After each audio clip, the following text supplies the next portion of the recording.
We'll start off with my good friend, a friend of mine during my stint in the lower house, in the House of Representatives, and who's also now representing the Philippine Tobacco Institute. So we recognize Mr. Jericho Nograles for his presentation and comments on the discussion. We have a prepared statement. The PTI has a prepared statement that we have emailed and submitted to the Committee on Ways and Means.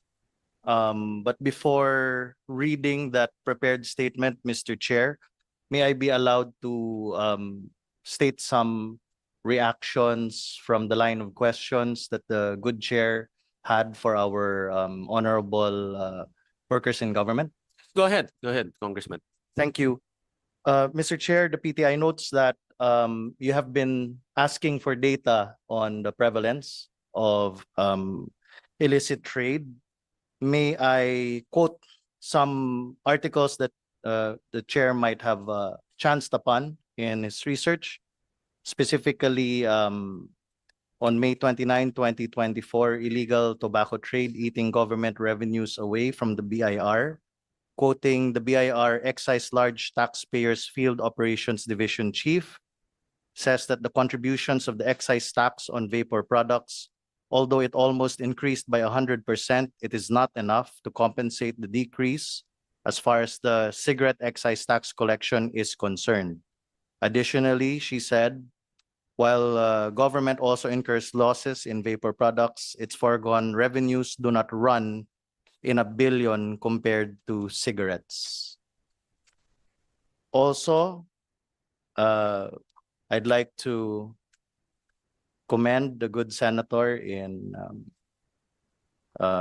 Senate Resolution number 566, the subject, one of the three subjects of today's hearing, where the good senator did cite the Austria and Villanueva paper that estimates 42.8% of cigarette consumption may be illicit in the Philippines. This is in your own Senate resolution, and we concur with that study. We recognize that study.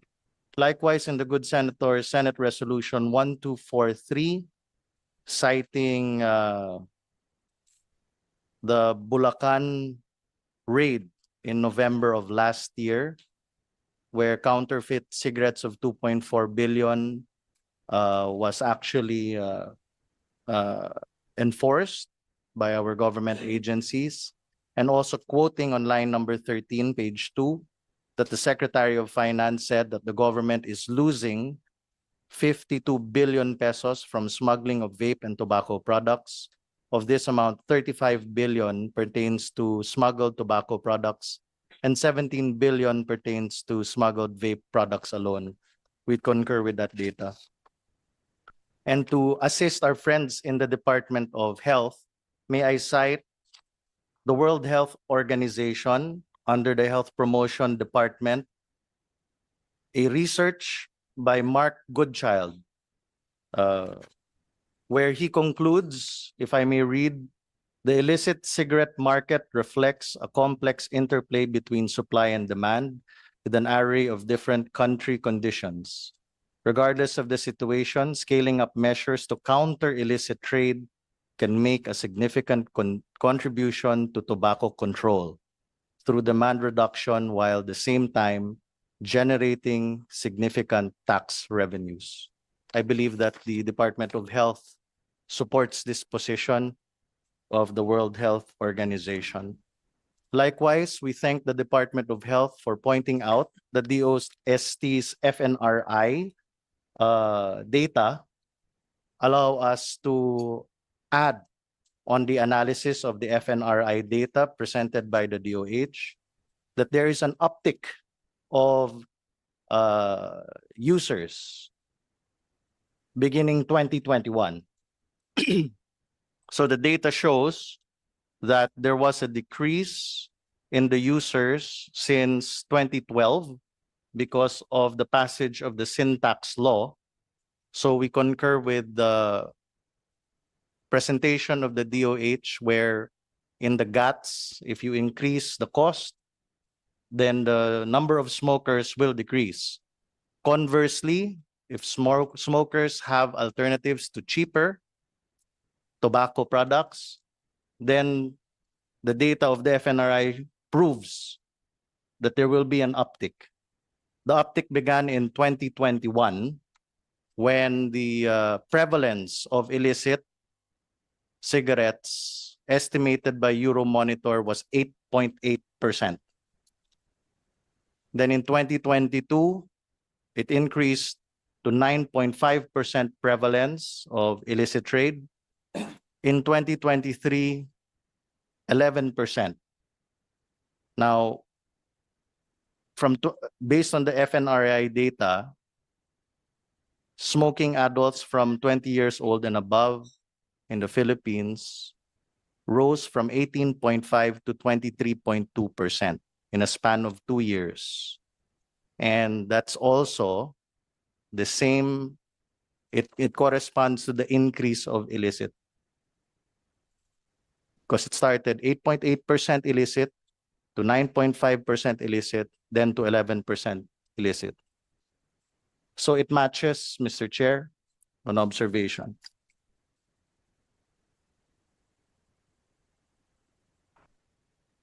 While the DOF and the BIR have no official data, the chairman is correct in stating that there are other sources of data. I shall read to the committee and to the record our position, if I may, Mr. Chair.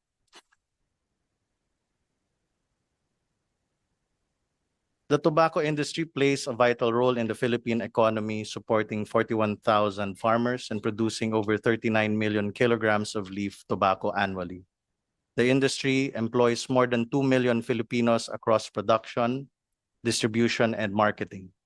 Furthermore, excise taxes on tobacco contribute significantly to public funding, comprising 54% of the budgets of the DOH and PhilHealth. However, this vital sector faces significant challenges due to the increasing prevalence of illicit tobacco trade. Estimates by Euromonitor, unfortunately, Mr. Chair, suggests by the end of 2025, this year, 19% of the domestic market will consist of illicit products. In Mindanao alone, as the chair commented earlier about a situation that illicit might be bigger than the licit cigarettes, than the legal cigarettes. In Mindanao alone, 51% already of the cigarettes sold are illicit. Some areas reporting rates exceeding 90%. Meanwhile, North and Central Luzon experience an illicit trade incidence of 12.8%, while Southern Luzon reports 5.4%. And alarmingly, the rate of illicit trade is increasing anywhere from 3 to 8% since 2021. Illicit trade thrives due to the availability of untaxed cigarettes sold at a fraction of the price of legitimate products. Legal cigarettes are up 5 times more expensive than their illicit counterparts. This price disparity is fueled by illegal importers, manufacturers, and traders who evade excise taxes. As a result, untaxed cigarettes flood the market, undermining government revenue and reducing funds critical for public health programs and other government initiatives. We are pleased that the Bureau of Internal Revenue presented and underscored the alarming trend showing declining collection rates. I don't need to go through it, but basically from 2020 to 2024, the collection rate decreased by negative 9.16% in 2022, negative 15.84% in 2023, and for January to November, negative 29.36%. The table is in the data presented here before you, Mr. Chair. As you can see, despite the increase of excise tax rates and the increase of smokers based on the FNRI data, government data, there is a decrease in actual collections. There's no other explanation, Mr. Chair, but tax leakage. While even if there is a shifting towards vape, the shift towards vape is minimal compared to the presence of illicit. So this data reflects the growing inability to meet revenue goals as illicit trade erodes predictable government income and undermines the effectiveness of excise taxes. The PTI also highlights the rising prevalence of non-tax paid vapor products, which compounds the issue. These untaxed products further threaten the sustainability of government programs reliant on tobacco tax revenues. PTI is also highlighting that illicit tobacco trade created imbalanced and inequitable conditions against the legitimate tobacco industry. Mr. Chair, the tobacco industry is happy to pay taxes so long as the illicits will be kept at bay. Aside from tax leakages, illicit trade undermines so many other government efforts. Minors have access to illicit cigarettes, to name a concerning example. The DOST FNRI data shows an increased usage incidence, with the youth matching the increase of incidents of illicit trade. Let me refer to it very quickly, Mr. Chair, so that we can really highlight how bad it is. And by the way, the tobacco industry is not allowed to do any surveys on minors smoking. So the government is allowed, and the government did. And there is an increase from 2021 of 2.3%, and now it's 13.8%. And it matches, Mr. Chair, to the increase of illicit trade in the Philippines.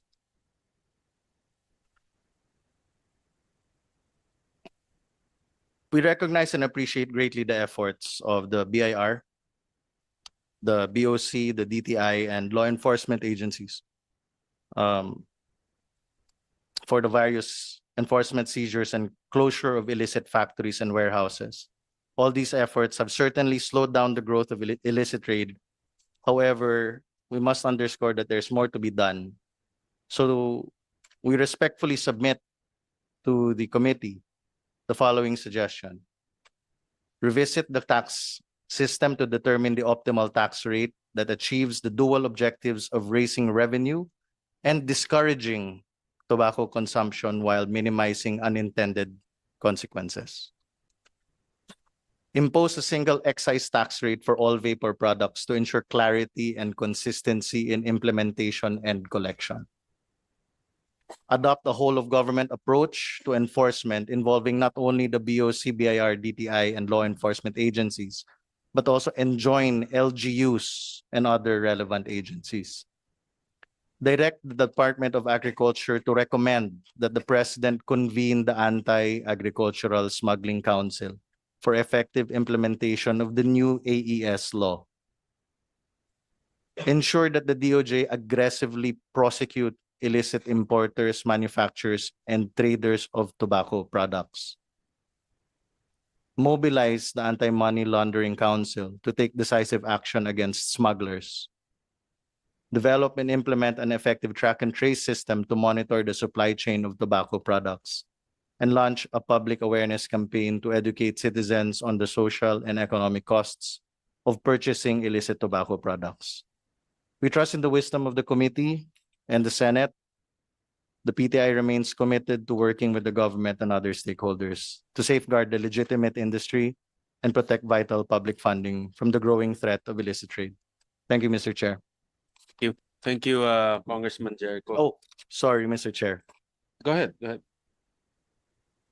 Yeah, the other day, forgive me for mentioning this. The other day, in the House of Representatives, your counterpart chairperson, Joey Salceda, did have a question, and this is coming from another reaction from the DOF earlier, mentioning about the consideration of a moratorium. So Chairman Joey did a direct question on whether or not a moratorium can increase tax collections. So I checked with the industry, and it committed that tax collections will increase if there is a moratorium, mainly because by pausing the annual excise tax increases the prices of legitimate products such as cigarettes can stabilize. This decreases the incentive for consumers to purchase illicit goods and reduce the demand for smuggled products. And the second reason is the moratorium period can also strengthen enforcement measures against illicit trade. Now, Mr. Chair, this is not just lip service because Singapore actually exercised this moratorium. And that experience showed that there was the stability and the stop of illicit and at the same time increased tax collection. And this is from 2005 to 2013. Respectfully submitted, Mr. Chair. All my materials, we are happy to submit it to your committee. Thank you.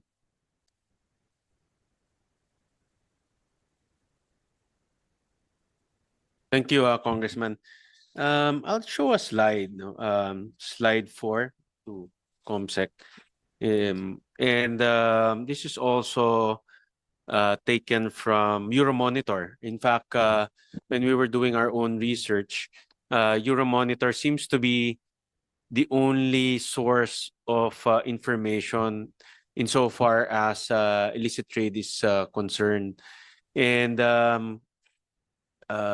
correct me if I'm wrong, Congressman, but this is the same data as what you mentioned earlier, that if you look at the share to total cigarette trade by 2023, the share of illicit trade is about 19%. Yes, that is the data of Euromonitor, Mr. Chair. Just to add, another reputable firm is Kantar. Kantar Qatar. also does Okay. that. And even locally, I believe Stratbase also has some data presenting on the prevalence of illicit trade. Okay. I hope that helps the Yeah, committee, Mr. Chair. we'll try to get those information, but the ones we found just doing internet searches using Euromonitor. So I just want to confirm that if this data is the same as what the industry is using. Well, it's public, Mr. Chair, so it's an easy reference. So yes, earlier I read 8.8. I did say 9.5, more not 9.4, and 11.0. Okay. Thank you, Mr. Chair. So by 2023, the prevalence of the total share or the share of illicit cigarettes is about 19.8. 2025, Mr. Chair. 2025. That's the estimate.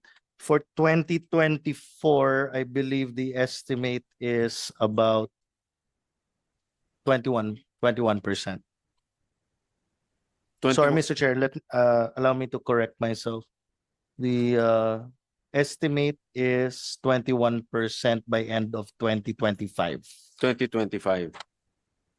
That's Euromonitor data, Mr. Chair. And to educate the public, how can you explain to us how is this survey being conducted by Euromonitor? Just to give us confidence that this survey is fair and also the method is sound. Can you just describe to us how Euromonitor conducts its survey? I know you don't work for Euromonitor, but maybe you have some idea on what is the methodology of their survey so that we'll have that confidence that this is accurate and sound in terms of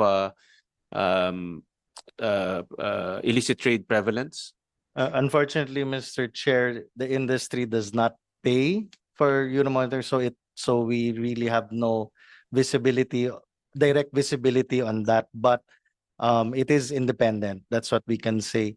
Kantar does empty pack surveys. So they go to the sari-sari stores and then they count empty packs. So they show different data, but it's real time for that.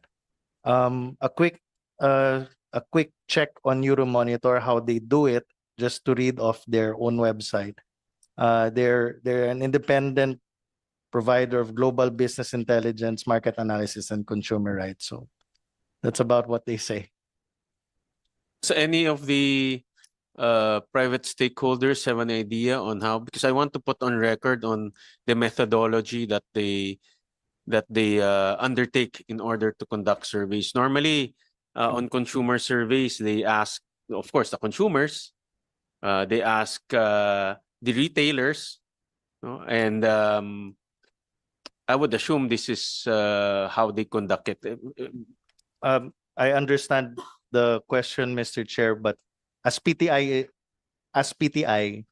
we cannot answer that, but I'm sure that the private stakeholders, the manufacturers and distributors can answer the question, and if their sales are affected as such, and if their sales do reflect. Can I ask Thank you, Mr. Chair. Philip Morris if they have any knowledge on how these surveys are being conducted, just to educate the public, because reason why I'm asking this is, and I'll be blunt about this, no, the recommendations is related to the numbers that we are seeing, no? And the argument here is the higher the taxes, the more illicit trade, no? And I just want to make sure that the numbers are independent and sound, and the methodology is also internationally accepted or widely accepted, so that there's no notion that any recommendation, especially to suspend the increase in excise tax, is skewed towards the benefit of the cigarette manufacturers, no? So we want to make sure that these numbers are independent. We want to make sure that we put on record that these numbers are in no way was influenced by the cigarette manufacturers or the cigarette industry. So that's why I want to ask, what is the methodology of Euromonitor, no? And anyone from maybe Philip Morris or maybe JTI can answer. Your Honor, thank you for the time. Yes, Mr. Usually, Silva. Yeah. Silva. I cannot account exactly what's the methodology used by Euromonitor here in the Philippines, but from the experience we have in many other countries, the most effective way to measure this is through counting empty packs, either in retailers, in trash bins, and around the street. Because if you ask a retailer, are you selling a product that is not legal? No, it will be very difficult that they will admit. So most of these researchers, and we can come back to you with more data, contacting either Euromonitor or Kantar, and get a bit more detail in terms of the methodology. But most of them are the most accurate ones from our experience, come from counting the empty packs that have been sold and have been consumed. Such as Kantar. Kantar, for example, which has very similar numbers to Euromonitors in terms of trends, they do use empty packs. Yes, Mr. The Best. Do you have any? Your Honor. Yeah, I like your last name, The Best. Yes, thanks. No, I can concur with what was said before, but for me, it's important to mention that Euromonitor is completely independent, so we really can't state what they do. And the only thing we do is we actually engage with Kantar in our case, who are doing empty pack survey. That's one. And two is we do our own consumer panels. And both of those data points concur more or less. Of course, it's not exactly this number, but it's very close to the numbers that Euromonitor has. So confirming that these numbers are close to reality, at least per our sources. That's what I can say. But on Euromonitor itself, I cannot comment other than that is a reputable international company. So I assume that they have their solid base. Thank you for that information. Unfortunately, we don't have Euromonitor here, so I'm trying my best to get some explanation from people who know the industry and people who use data to make decisions. But we'll take it as it is right now, and we'll reach out to Euromonitor to give us their methodology and their comments. But we'll take it as it is right now. And would like to, before I ask more questions, we'll also call on, since Mr. The Best, you're already on the microphone, for any comments on the part of Philip Morris. Yeah, good morning, Honorable Senator Sherwin Gatchalian, Chairman of Senate Ways and Means Committee, and to the honorable members of the committee present here today. My name is Gijs de Best, as you said, a nice last name. I'm the president of PMFTC, the Philippine affiliate of Philip Morris International.